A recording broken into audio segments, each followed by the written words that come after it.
할렐루야. 반갑습니다. 우리 옆에 있는 분들과 인사하겠습니다. 잘 오셨습니다. 감사합니다. 감사가 넘치시기를 바랍니다. 할렐루야. 네, 옆에 있는 분들에게 그렇게 인사하십시다. 감사하는 인생 되기를 원합니다. 할렐루야. 네, 감사가 넘치시기를 바랍니다. 할렐루야. 네, 그거 좀 이따 할게요. 다시 한번. 감사하는 인생 되시기를 바랍니다. 할렐루야. 자, 목사님에게도 감사하는 인생 되시기를 바랍니다. 고맙습니다. 감사합니다. 저도 감사하는 인생 되겠습니다. 여러분 인생 가운데 감사가 넘치시기를 축원합니다. 오늘 2019년도 감사주일을 맞이했습니다. 그래서 미리 감사라는 제목을 가지고 하나님 말씀 같이 나누고 은혜를 누리겠습니다. 여러분, 하나님께서 어떤 감사를 받기를 원하실까요? 우리가 어떤 감사로 하나님 앞에 나가야 될까요? 감사가 한 가지만 있는 게 아니라 여러 가지 감사가 있습니다. 구약에서는요, 감사를 뭐라고 표현하냐면 화목이라는 말로 대신할 때가 많이 있습니다. 화목하라. 여러분, 이것이요, 감사라는 말과 동일한 언어거든요. 그래서 우리가 어떤 감사로 나가야 될까? 우리가 2019년도에 어떤 감사를 드려야 될까를 같이 묵상할 때 제가 이제 이 감사의 제목을 찾아보니까 이 화목제의 구약에 감사의 종류가 세 가지가 있는 것을 알게 되었습니다. 하나가 이제 이 화목하기 위해 제사를 지내지 않습니까? 근데 누구랑 화목하게 되냐면 여러분과 옆에 있는 분들과 화목하기도 하지만 궁극적으로는 하나님과 화목한 것이거든요. 하나님 앞에 화목제를 드리는데 그때 세 가지의 감사의 제사가 있습니다. 첫째가 감사제가 있고, 둘째가 서원제가 있고, 셋째가 낙헌제가 있습니다. 이게 세 가지의 감사가 있는데 이 감사가 조금씩 다릅니다. 이 감사제는 어떨 때 드리는 제사인가 하면 감사할 때 받은 게 너무 많아서 이렇게 여기 보시다시피 이렇게 너무 많잖아요. 이게 너무 많아가지고 추수한 게 너무 많아가지고 주체를 할 수 없을 때, 야, 이건 진짜 감사해야 돼. 이때 드리는 제사입니다. 감사제입니다. 여러분, 서원제는 뭐냐면 받은 게 아직 없어요. 근데 미리 감사하는 거예요. 이게 서원제입니다. 내가 뭘 받아서 감사하는 건 아니고 미리 받을 걸로 알고 주실 줄로 알고 미리 감사하는 거예요. 이게 서원제입니다. 여러분, 낙헌제는요, 뭐냐면 아무것도 받은 게 없고 소망도 없고 아무것도 없어요. 그냥 빈털털이에요. 근데 그렇게 하신 하나님의 뜻을 기억하고 내가 알지는 못하지만 하나님 내 인생 가운데 궁극적인 선을 이루실 것을 믿고 감사하는 거예요. 그게 낙헌제예요. 그러니까 감사가 이렇게 약간씩 확장되고 있다는 느낌을 받게 되는데 우리 화목제라고 하는 제사에는 이렇게 세 가지 종류의 신앙이 있는 것입니다. 오늘 한번 같이 살펴보면서 우리 2019년도 우리가 나가야 될 감사가 어떤 것인지를 같이 확인하고 누리는 시간이 되었으면 좋겠습니다. 여러분, 먼저 이 감사제의 신앙인데요, 이 감사제라고 하는 것은 제가 아까도 말씀드린 것처럼 주신 게 너무 많아가지고 감사하지 않을 수 없는 것입니다. 그래서 하나님 앞에 감사의 제사를 지내는 겁니다. 제가요, 어떤 잡지에 보니까 이런 글이 하나 있더라고요. 제가 글을 하나 준비해 왔는데 이런 글입니다. 제가 한번 보겠습니다. 감사하기라는 글이거든요. 제가 한번 읽어보겠습니다. 10대 자녀와 매일 집에서 싸운다면 그건 아이가 거리에서 방황하지 않고 집에 잘 있다는 것이고, 그것도 감사하잖아요. 지불해야 될 세금이 많이 남았다면 그것은 나에게 소득이 많았다는 것이고, 청소할 것이 너무 많아 한숨이 나온다면 그건 나에게 누구한테는 없는 넓은 집이 있다는 것이고, 정부에 대한 불평 불만의 소리가 많이 들리면 그건 언론의 자유가 있다는 것이고, 집에 들어가면 잔소리에 힘들게 느낀다면 나에게 사랑하는 배우자가 있다는 뜻이고, 이런 새벽 얼마나 잔소리를 하셨길래 거기서 아멘이 나오시면 제가 죄송합니다. 웃어서 제가 마지막 읽겠습니다. 저도 똑같아요. 그런데 이런 새벽 시끄러운 자명종 소리에 잠을 깨고 있다면 그건 내가 영적으로 살아있다는 뜻이다. 우리 주변에 일어나는 일들, 많은 일들 가운데 힘든 일처럼 보이지만 한 번 더 생각해 보면 거기에 감사의 조건들이 숨어 있다는 거예요. 눈을 크게 뜨면 우리가 얼마나 많은 축복 가운데 살아가는지를 모르는 것입니다. 지금 내 삶을 보니까 감사할 수밖에 없는 일들이라고 고백하는 것이죠. 이것도 굉장히 중요한 귀한 고백입니다. 감사해요. 몇 달 전에 저희 어머니께서 전철 계단에서 넘어지셔가지고 두 손목이 다 부러지셨습니다. 그때 저희 어머니께서 하신 말씀이 아이고 얘야 머리 안 다친 게 얼마나 감사하냐. 그러면서 이만하니 감사하다고 고백하셨습니다. 저는 굉장히 귀한 감사라고 생각이 됩니다. 감사제를 이때 드리는 거예요.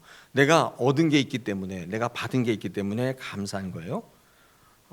더 안 좋은 일이 있을 수도 있었는데 더 안 좋은 사람과 비교해 보니까, 더 어려운 형편에 있는 사람들과 비교해 보니까 지금 내 형편을 보니까 나는 참 감사한 사람이구나.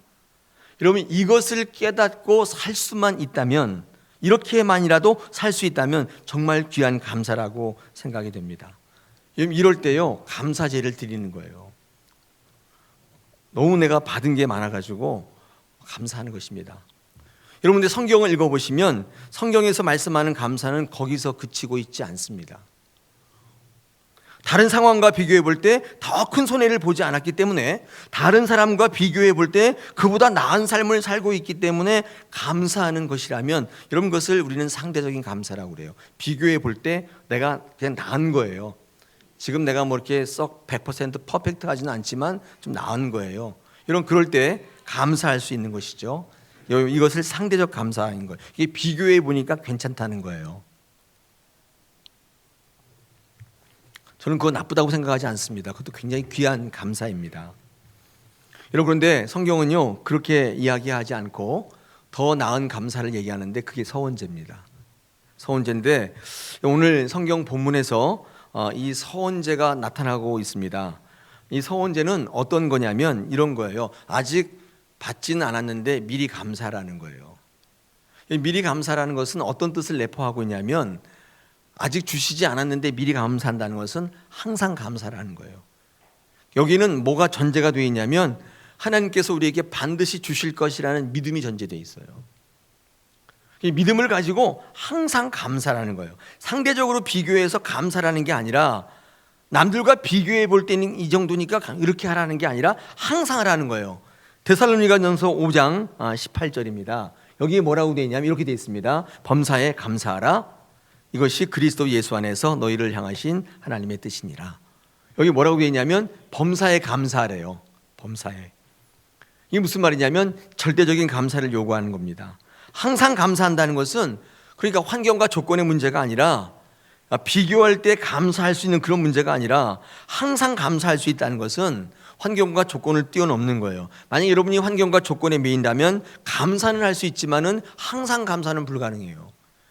주실 때 이런 상황이면 감사하지만 주시지 않으면 감사 못하는 거죠. 항상 감사는 아니죠. 자, 그러면 어떨 때 받은 것도 없는데 항상 감사할 수 있는가? 제가 말씀드렸지만 미리 감사할 때요. 항상 감사할 수 있어요. 받은 게 없어요. 근데 미리 감사하는 거예요. 여러분, 항상 감사하지 못하는 이유는 그래서 상황과 조건 때문이라고 이야기하지만 사실 잘못된 우리 눈 때문일 때가 많아요. 항상 감사하는 삶을 살려면 환경과 조건이 바뀌는 게 아니라 우리 눈이 바뀌어야 돼요. 여러분, 미리 감사하려면 항상 주실 것을 믿으셔야 돼요. 그 눈이 필요한데 그것을 믿음이라고 하는 거예요. 믿음이 있으면 우리는 항상 감사할 수가 있는 것입니다. 언제나 우리에게 좋은 것 주시는 하나님에 대한 믿음과 확신이 있다면 우리는 항상 감사할 수 있는 겁니다. 저는 저희 여러분이 좋은 거 많아서 이렇게 많이 드릴 수 있어서 감사하는 것을 뛰어넘어서 아직 받지 않았지만 믿음의 눈을 열어서 주실 것을 믿고 미리 감사하는 신앙이 되었으면 좋겠습니다. 오늘 우리가 묵상하실 말씀인데, 오늘 본문을 한번 보십시오. 여기에 한나란 여인이 등장하고 있습니다. 한나는요 정말 아이가 없어서 고민했던 여인입니다. 그래서 괴로웠어요. 그 당시 아이가 없는 것은 지금 아이가 없는 것과는 차원이 달라요. 지금은 아이 안 낳지만 그때는 될 수 있는 대로 아이 많이 낳아야 됩니다. 그게 생산력이고 부의 상징이에요. 그때는 뭐 트랙터도 없고 경운기도 없고 아무것도 없잖아요. 다 사람이 하는 거기 때문에 부를 가지려면 사람이 많아야 돼요. 근데 사람을 또 어디서 사오려면 돈 드니까 자체적으로 생산해야 돼요. 그러니까 자식이 20명, 30명씩 이렇게 있는 집은 부자가 될 수밖에 없는 거죠. 근데 여인이 아이를 못 낳아요. 그러면 그 여인은 조금 문제가 있어요. 사람 대접을 못 받아요. 요즘 여인들은 참 좋은 것 같아요. 그때 평생토록 아이만 낳는 거예요. 그러니까 이게 너무 힘들었을 것 같아요. 요즘의 여인으로 태어나는 게 너무 행거지 않습니까? 우리 수지 수아는 아직 결혼 안 해가지고 모르고 요즘에 이게 태어난 게 너무 행복. 그때 여인은 너무 힘들었을 것 같아요. 근데 아이를 못 낳아요. 얼마나 힘들어요. 얼마나 어려워요. 저는 그런 가운데 이 한나가 아이를 낳기 위해서 내 힘으로 안 되니까 이제 기도하기 시작한 거예요. 열심히 기도했는데 오늘 이 한나가 이 기도 가운데 11절에 보니까 어떤 기도를 하고 있냐면 서원하고 있는 것을 우리가 발견할 수 있습니다. 여러분 11절 한번 보십시오. 거기에 서원하여 이르되 이렇게 되어 있습니다. 뭐라고 서원하고 있습니까? 어떻게? 우리 하반절에 보니까 내가 평생 그의 평생에 그를 여호와께 드리겠다 이렇게 서원하고 있습니다. 아니 없어가지고 기도하는데 드리겠다니 그러면 기도하는 목적이 없잖아요. 아니 받으려고 기도했는데 드리겠다고 기도하고 있는 모습을 발견해요. 아마 저는 예전에 한나가 어떻게 기도했는지는 잘 모르겠는데 이 기도와는 사뭇 다를 것 같습니다. 예전에 애가 없을 때 초창기에는 애 달라고 정말 기도 많이 했을 것 같아요. 하나님 앞에 협박도 하고 안 주면 나 교회 안 다닐 거야. 나 안 주면 떠날 거예요. 난 다시는 교회 안 나올 거예요. 나 엔티 크리스찬이 될 거예요. 뭐 협박 많이 했을 것 같아요. 그런데 오늘 이 한나의 기도는 사뭇 다르죠. 그죠? 지금 이 기도는 달라는 기도가 아니라 드리겠다는 기도예요. 이게 좀 약간 차원이 다릅니다. 너무 절실한데 달라고 매달려도 시원찮은데 지금 한나는 지금 드리겠다고 기도하고 있는 것입니다. 여러분 특별히 여러분 그 11절을 보시면요. 뭘 기도하고 있냐면 만일 주의 여종의 고통을 돌보시고 나를 기억하사 주의 여종을 잊지 아니하시고 이렇게 기도하면서 달라는 기도보다도요. 자기를 알아달라는 기도를 하고 있는 것입니다. 아이를 낳지 못하는 일로 인하여서 얼마나 힘들었겠습니까? 얼마나 고통받았겠습니까? 그래서 많은 사람들이 멸시하고 무시했을 텐데 그래서 많은 사람들에게 잊혀져가는 존재가 되었을 텐데 그런 비참한 자신을 알아달라고 기도하고 있는 것입니다. 뭐를 받아서 감사하는 이 신앙에서 아직 받지 않았으면 미리 감사하는 서원으로 갔을 때의 신앙의 유익이 뭐냐면 이거예요. 하나님과의 관계가 깊어지고 있다는 것인데 여러분 이게 지금 무슨 기도냐면 하나님께서 내 고통 안에 오시기를 기도하고 있는 거예요. 하나님께 위로받기를 구하고 있는 것입니다. 무엇을 구하고 받는 관계가 아니라 서로의 마음을 알아주고 위로해주는 친밀한 관계를 구하고 있다는 게 지금 이 한나의 서원 기도의 특징으로 보여지고 있습니다. 예전에는 주고 받으면 됐었어요. 구해서 주시면 받으면 됐었어요. 받은 게 너무 감사해서 감사했는데 그런 신앙을 이미 뛰어넘고 있는 거예요. 그런 신앙이 아니라 하나님과의 관계를 원하고 있어요. 제 마음을 좀 알아달라는 거예요. 제가 얼마나 힘든 가운데 있는지를 알아달라는 거예요. 하나님께서 내 안에 오시기를 원한다는 거예요. 내 고통 안에 좀 들어오시면 안 되겠습니까? 내가 애 없어서 얼마나 힘든 줄 아십니까? 이렇게 기도하고 있는 것입니다. 여러분 놀라운 사실은 그럴 때 한나는 가장 소중한 것을 드리기로 결심할 수 있는 것입니다. 아직 받지 않았는데 하나님께 드리기로 결심합니다. 한나의 기도가 어떻게 바뀌었냐면 자신을 위한 간구가 아니라 하나님을 위한 간구로 바뀌고 있는 것입니다. 이 감사가 놀라운 한나의 변화였습니다. 바뀌었어요. 여러분, 서원하는 신앙으로 옮겨갈 때 또 어떤 유익이 있냐면요, 응답받는 인생이 됩니다. 응답의 기도를 체험하는 인생이 된다는 것입니다. 더 신기한 것은요, 이렇게 달라고 애원할 때는 생기지 않던 아이가 하나님 앞에 드리겠다고 기도하니까 생겼다는 것이죠. 여러분, 19절과 20절 한번 보겠습니다. 거기에 이렇게 기록되어 있습니다. 그들이 아침 일찍 일어나 하나님 여호와 앞에 경배하고 돌아가 라마의 자기의 집에 이르니라. 엘가나가 그의 아내 한나와 동침함에 여호와께서 그를 생각하신지라. 한나가 임신하고 때가 이르매 아들을 낳아 사무엘이라 이름하였으니 이는 내가 여호와께 그를 구하였다 함이더라. 그렇죠? 예전에 그렇게 기도할 때는 못 낳았어요. 근데 한나가 다 내려놓고 이제 내가 하나님께 드리겠다, 이렇게 드리는 기도를 하니까 하나님께서 주시더라는 거예요. 여러분, 어떻게 생각하십니까? 서원을 해서 한나가 아이를 낳게 되었던 걸까요?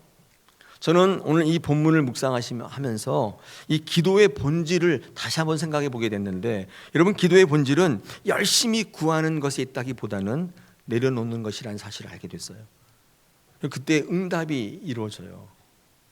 다시 한번, 이거 제가 제 스스로에게 다짐하고 적은 글인데, 기도의 본질은 열심히 구하는 것이라기보다는 내려놓는 것이다. 기도하여 응답 받으시려면 정말 구하고자 하는 것을 완전히 포기해야 된다는 사실을 오늘 우리에게 말씀하고 있습니다. 여러분, 살다가 보면 내가 어찌할 수 없는 일들이 생기지 않습니까? 여러분, 그럴 때 어떻게 이 문제에 하나님 앞에 다가서시냐면, 내가 원하는 것을 내려놓고 하나님 앞에 완전히 통곡하실 수 있으면 돼요. 하나님 안에, 내 안에 하나님이 계시기를 원하시면 되는 거예요.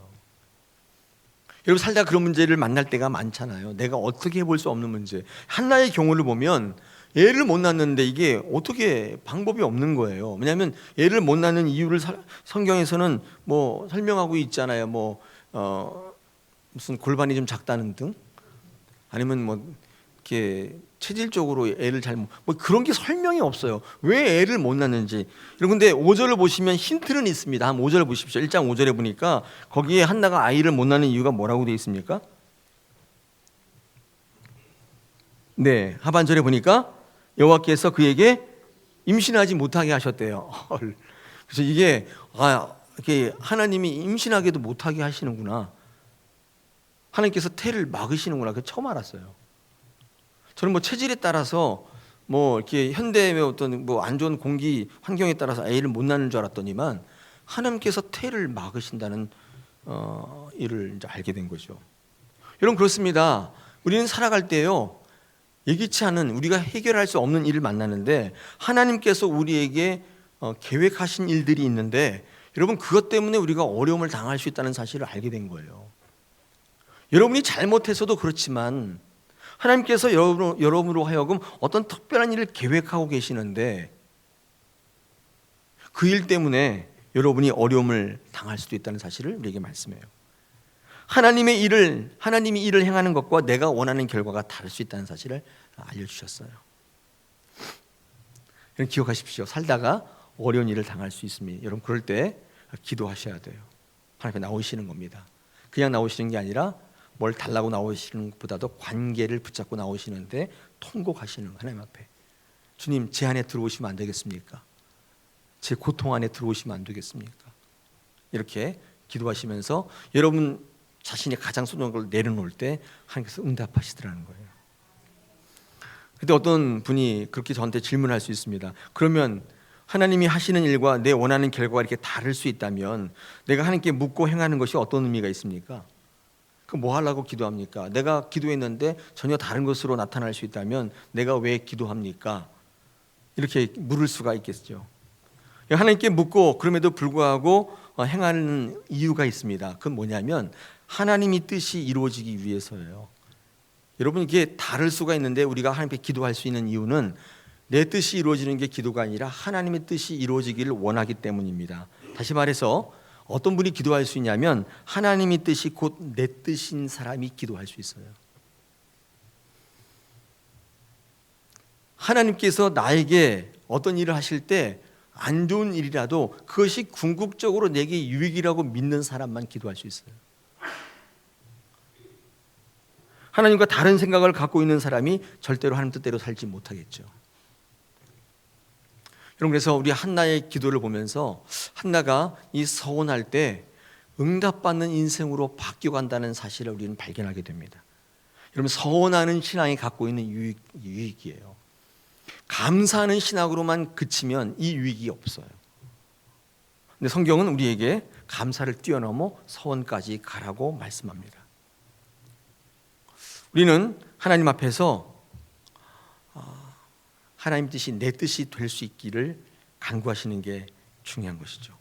그러므로 한나가 아이를 낳지 못하는 일 때문에 한나는 기도하는 여인이 되었습니다.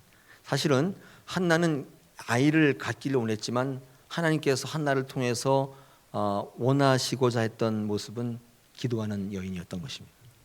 애를 잘 낳는 여인이 아니라 기도하는 여인이 되기를 원하셨던 것 같아요. 성도를 온전하게 하시는 하나님의 뜻이 그 안에 있었던 것입니다. 여러분이 어떤 원하는 일이 있지 않습니까? 그거 가지고 늘 기도하시는데 근데 이걸 잘 모를 때가 있어요. 근데 그거 내려놓고 주시지 않았지만 내가 하나님께 다 드리겠다고 소원할 때 그때 그 어려운 일이 왜 어려웠는지를 알게 돼요. 알게 되는 때가 있습니다.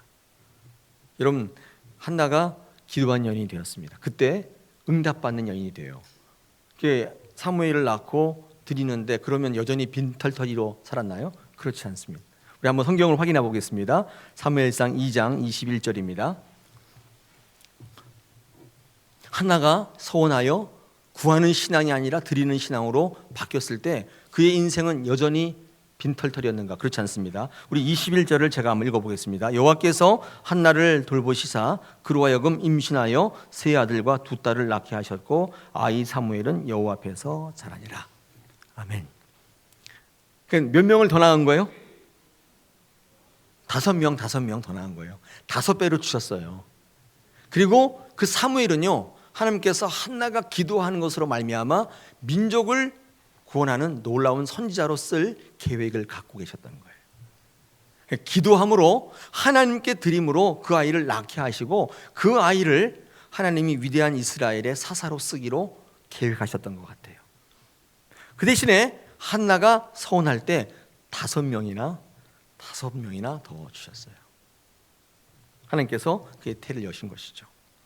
여러분, 서원하면 어떤 일이 있습니까? 응답받는 인생이 되는데 5배나 채워주는 인생이 된다는 사실입니다. 할렐루야. 그런 감사의 여러분 되시기를 축원합니다. 또 서원할 때 우리가 얻는 유익이 있습니다. 하나님 중심적인 신앙으로 바뀌게 됩니다. 아까 제가 말씀드린 것처럼 한나는요, 이런 어려움을 통해서 기도하다 보니까 구하는 신앙에서 드리는 신앙으로 바뀌게 되었습니다. 근데 이제 구하는 건 열심히 하시는 분이 있는데 하나님께 드리는 건 굉장히 인색하신 분들이 있어요. 이게 서원에까지 이르지 않은 거예요. 그러니까 감사, 보기에 좋은 감사, 주신 게 많기 때문에 감사한 신앙으로 사시긴 했는데 이게 하나님 앞에 드리는 신앙으로까지는 성숙해지지 못한 것이죠. 기독교의 참된 감사는요, 얻어서의 감사가 아닙니다. 얻기 위한 감사가 아니라 드릴 수 있어서의 감사예요. 그게 기독교에서 말하는 진짜 감사예요. 하나님 중심의 신앙으로 바뀌면서 구하는 내 입장에서의 방법의 기도가 없어지고 하나님과의 깊은 관계를 구하는 기도로 바뀌더라는 거예요. 바뀌었어요. 그래서 뭘 달라고 하는 게 아니라 드리겠다고, 하나님 내 고통 안에 와주시면 안 되겠냐고 하나님과의 관계를 구하고 있더라는 것입니다. 엄청난 변화죠.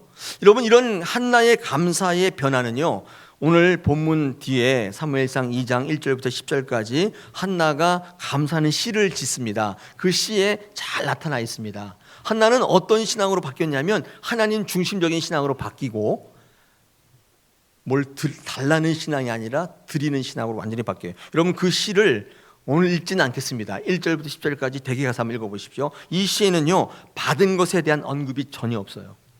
한나가 감사해서 쓴 시거든요. 근데 사무엘의 사자도 안 나와요. 다만 하나님만을 언급해요. 아이가 없어 고민할 때는 아이가 생기면 모든 것이 해결될 줄 알았던 거예요. 근데 아이가 해답인 줄 알았는데 아이가 생기고 나니까 하나님이 해답인 것을 그때 안 거예요. 모든 문제의 중심에 하나님이 있게 있음을 알게 된 거예요. 그래서 한나는 더 이상 자신의 필요를 구하지 않게 돼요. 여기 읽어보십시오. 거기에 뭘 더 달라 이런 게 없어요. 더 이상 자신이 받은 것에 대해서 언급하지 않습니다. 모든 감사와 찬양의 주제가 오직 하나님이 돼요. 그 인생의 주인공이 하나님으로 바뀌는 순간이에요. 내 상황과 환경의 변화가 아니라 내가 바뀌는 놀라운 역사가 일어나는 거예요. 이게 서원이 갖고 오는 신앙의 유임, 서원제의 감사가 여러분을 완전히 바꿔버리는 거예요. 성경은요, 여러분이 이런 삶을 살아가기를 기대하고 계십니다. 오늘 추수감사주일에 이게 여기 지금 뭐 쭉 있잖아요. 물론 구역에서 돈을 걷어서 산 걸로 제가 알고 있는데, 네. 근데 그게 이제 여러분이 받은 게 많아서 감사함으로 드렸다고 저는 믿습니다. 뭐 누가 내라고 그래가지고 낸 게 아니라 나 이렇게 우리 구역에서 주신 게 많아서 감사하는 마음으로 아마 냈을 줄 믿습니다. 아마 이게 여러분의 1년의 소출을 대변하는 감사의 제목이겠죠. 근데 여러분 이렇게 받은 것이 많아서 감사하는 것으로만 그치지 마십시오. 하나님 지금도 뭘 주시진 않았지만 뭔가를 계획하고 계세요. 그 믿음의 눈을 들 때만 볼 수 있는 거예요. 미리 감사해 버리세요. 그러면 끝내주는 신앙이 된다는 거예요. 제가 이 신앙을 할 때마다 예를 드는 예와 하나가 여러분 여리고성이에요. 여리고성 뭐 제전에 한번 제가 설교한 적이 있었는데 저는 아무리 봐도 여리고성이 소리 질러서 무너졌다는 게 믿기질 않는 거예요. 그 철옹성이. 여리고성 어떻게 무너진지 아시죠? 네, 어떻게 무너져요? 이렇게 한 바퀴 돌고 그 다음 날 또 한 바퀴 돌고 마지막 7번째 날에 7바퀴 돌고 소리를 지르면 여리고성이 무너지잖아요. 그 철옹성 여리고성이 뭐 이렇게 뭐 함락시킨 게 아니에요. 그렇게 무너졌다고. 성벽이 다 무너졌어요. 근데 제가 예전에 어떤 책을 읽다가 고대 근동의 전쟁사를 읽다가 깜짝 놀라는 해석을 한번 읽은 적이 있는데 거기 보니까 이 하나님께서 이스라엘 백성들에게 군사들에게 하루에 한 바퀴씩 성을 돌라는 그 의미를 그 책에서는 어떻게 해석하고 있냐면 그 승리의 세레모니인 거예요. 승리했을 때 성을 함락시켰을 때 고대에는요 그렇게 했대요. 성 주위를 돌면서 뭐 아프리카 토인이 횃불 놓고 오로로 하면 춤추듯이 승리했을 때 미리 터뜨리는 세레모니가 그거예요. 성 주변을 도는 거. 그러니까 이스라엘 백성들은 잘 몰랐는데 이게 무슨 장난인가? 지금 싸워야 되는데 이걸 왜 성을 한 바퀴 돌라 그러나? 그런 의문이 있었을 거예요. 근데 한 바퀴 돌고 두 바퀴 돌고 계속 돌았어요. 그리고 마지막 7번째 날에 7바퀴를 돌고 소리를 칠 때 무너진 것은 그 책에서는 이렇게 해석해 놨습니다. 무너질 것을 미리 알고 미리 드린 거예요. 승리의 세레모니를 먼저 한 거예요. 기대하고 주실 줄로 믿고 미리 감사한 거예요. 그때 하나님께서 그 성을 무너뜨리셨다. 할렐루야. 엄청나게 은혜되더라고요. 저는 이제까지 줘야만, 내 손에 쥐어야만 감사했거든요. 그렇지 않으면 불행하다고 느꼈거든요. 근데 그게 아니란 사실을 그때 알게 된 거예요.